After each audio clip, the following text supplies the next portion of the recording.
What's up, you guys? I'm back again with another video, and today we're talking about some of the most underutilized but up-and-coming specs in the World of Warcraft arena meta. This video is for the people out there that don't always like to follow the meta. They want to play specs that aren't the blatantly OP specs. They want to play specs that are safe and they don't want to get nerfed in the future. And this video is for you guys out there, my real ones. That was a little cringy, but we'll just keep going with it. Right now we're on arenamate.net. I can put the link in the info box down below if you're interested in checking out this website. I use this website a lot. I know some people, shout out to EU, some people in EU get a little upset when I use this website because they think that, it doesn't include all of EU, and that is true, but the meta typically stays the same. It rarely changes, and if it does change based on region, it's usually the healers that are the difference there, not so much the DPS classes. So right now we are on that website and we're looking at the class and spec representation graphs for 2200 plus 3v3. Some people would say, hey, why are you looking at 2200 plus? Because I want to see if these specs are even viable at a higher rating. Yeah, you might see a bunch of different specs at a lower rating, but that usually means that they're not able to push through the bracket as easily, and they have to go somewhere, and typically that means they're going to be at the lower end of the spectrum in terms of rating. But with this, we can see what specs are able to perform at a higher rating, and 2v2 is a little bit more skewed. That's what we're looking at 3v3, but I'll give you an example of why it's a little bit more skewed in 2v2s, unfortunately. We'll talk about that in a second. So starting off here, I'm going to give you an example of what we are kind of looking for and what we're not looking for when we're trying to determine which spec is performing well but flying somewhat under the radar. So you can see this right here. This is from July 17th to July 24th. Every week ArenaMate collects this data. So this was about, this was last week, and if anything, we're just going to see an increase on a lot of specs as time goes on because more specs are going to be pushing into this 2200 bracket. So we see right now, as of July 17th, there were 0% of arcane mages found above 2200 a week ago. Not too surprising because arcane's kind of an underplayed spec. You can see a week later, it looks like, the graph leads you to believe that, hey, there are a lot of more arcane mages playing, but you have to look at the scaling. So it's only a less than a 1% increase. This is probably Volts on his arcane mage above 2200 if I'm being honest. Not that many mages playing arcane at 2200 as of July 24th, okay? Even though it looks like a promising graph, if I compare this to maybe the Destruction Warlock, I mean, it just fails in comparison. Look how much more prominent, how many more Warlocks there are above 2200 when compared to the Arcane Mage. So what we are looking for is a much more acute curve, something that's much more sharp when compared to the Arcane Mage. And a good example of a spec that I noticed that I saw a lot more in 2v2s and 3v3s recently was the Feral Druid. Feral Druid, surprisingly, is doing quite well, and you can see when compared to the Arcane Mage, it is a massive difference. Both specs were not really prominent maybe about a week and a half ago, but now Feral Druid is making its way up there. It's still no Destruction Warlock, but it does have an acute curve, right? We are seeing a 3% increase, and I'm sure it's getting even stronger now, and that is quite the change. And Feral Druid wasn't played very often at all, not too long ago, because one of its strongest comps, that being jungle, was very strong early on in Legion, or in late in Legion as well, and it was very strong, I would say, for a good bit in the start of Battle for Azeroth. They got nerfed on their damage. They were nerfed time and time again. Their Ferocious Bite was doing so much damage at the start of BFA, and then it got way weaker as time went on. It didn't scale well, but with this new gearing and this new essence system, them having Crucible of the Flame for extra damage, which is great for setup comps, right? Crucible of the Flame is that starter essence that you acquire early on, and it scales extremely well and does tons of damage at higher ranks, and that is great for setup comps. Great for all classes, honestly. Does so much damage, but it is nice to have that extra burst damage when you do go for that trap, or you do go for that CC chain as a Feral Druid, and you have some burst to follow it up. Now, another spec that pairs very well with Feral is going to be the Survival Hunter. I've been seeing a lot more Survival Hunters as of late for the same reasons you're probably seeing Ferals. Well, no duh, because they're going to be paired often together. Jungle, that being Survival Hunter Feral, has always been a pretty strong comp. It fell off quite a bit once again earlier on in BFA. But Survival Hunters, with all of the essences that are out, Crucible of the Flame once again being very powerful for Survival Hunters because they do rely on a lot of CC and following up their CC with burst, similar to Rep Paladins.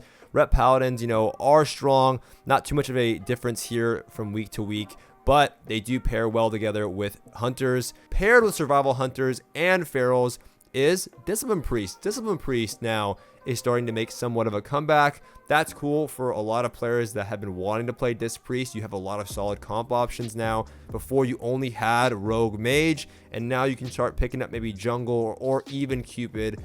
Even though Cupid's always had its place, I think these setup comps now do have or should be a lot more effective due to Crucible of the Flame doing so much damage and just utilizing that CC in the burst chains. And I think I enjoy those types of comps a lot more than the traditional Warlock comps where I feel like I'm always in CC. For me right now, I'm really looking at Survival Hunters doing very well. I'm looking at Retribution Paladins as a solid option. Obviously, Discipline Priest is the preferred healer for a lot of these comps, and Feral Druids I think are a solid option.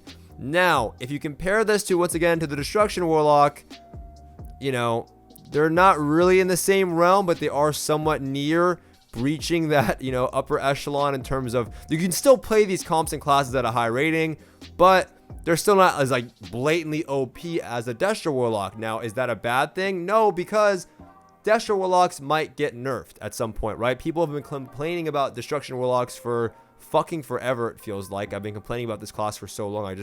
I personally think it's the most annoying class to fight against in the entire game. They have so much self-healing.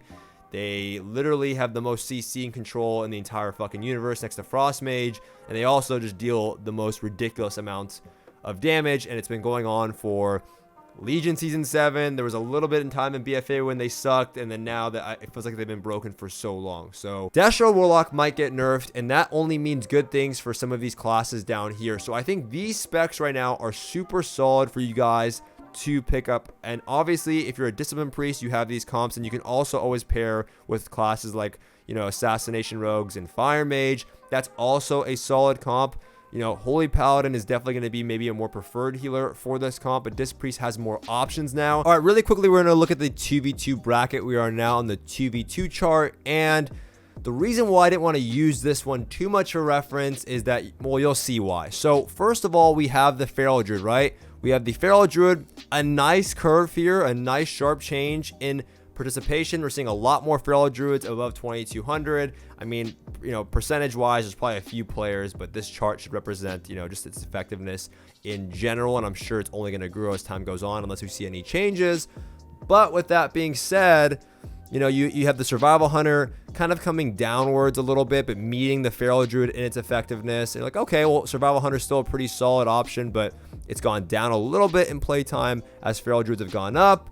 And then you have the Demon Hunter kind of coming down a little bit as Mana Burn is not as effective as it once was because a lot of healers have, you know, certain regen. You have mana regen. You have the Windwalker Monk probably coming down, I'm sure, a bit. Yeah, Windwalker Monk coming down a little bit. And they're all about the same area. Even the Destruction Warlock, which is very strong in 2v2s, same representation, same effectiveness, I would say, as a lot of the other specs. Survival Hunter, Feral even doing a little bit better by a hair. But why are all these specs kind of grouped up in the same bracket? Well, we have the two most prominent healers in 2v2s. We have the Holy Paladin and we have the Resto Druid. And this is typically the kind of bunching that you will see in World of Warcraft Arena. You have a lot of specs bunched together, and then you have these dominant specs that take over the ladder because they're super effective, and then players like to play the most effective things. You know, there's not a lot of people that want to play things that they enjoy, or maybe they do enjoy just pooning everybody. There's always a spec or a comp that will dominate the ladder. When we looked at the 3v3 bracket, we saw Rogue Mage at the top. Well, no surprise here for a lot of people. Death Knights just dumpster everything else in 2v2s, it looks like, and it's very apparent when I play 2v2s on my Paladin. I'm playing with a Death Knight a lot of the time. Sometimes with a Hunter. I really like playing with Hunters. Hunter Pally is a lot of fun. But you can see that Death Knight and then just the two dominant healers are miles ahead in 2v2 when compared to some of the other classes in terms of their representation. And once again, that was similar to the 3v3s as well. You have Fire Mage, Rogue, Destruction, Warlock, H-Pal. And then you have all these other classes tightly bunched together at the same bracket, because, you know, if I start checking off all these boxes, right, you have like these tiers that are built into the game where all the specs that are, you know, A tier, B tier are bunched together, and then you have the S tier comps just way at the top, that being, you know, Fire Mage, Assassination Rogue, H-Pal, for ladder, and then the other comps are kind of just one tier lower. However, that is the point of today's video. If those classes see some changes, if we see some changes to Destruction Warlocks, or if we see some changes to Rogue Mage, or we see some changes to Death Knights, that only means good things for you if you pick up one of those classes, or you already have one of those specs or classes that is right on the cusp of becoming one of the top tier comps or specs. With those changes, you might shoot up the tier list, and I think that is awesome since those specs are already super fun to play, they're underutilized, and you can stand out from the rest. If you guys enjoyed this video, be sure to give it a thumbs up. If you have any more questions or suggestions, you can let me know in the comment section below. If you're looking for your own inexpensive personalized coaching, you can check out my Patreon page somewhere on the screen. You can also check out my Twitch live stream if you have any more questions or you're looking for some more personal interaction, and I'll see you guys next time.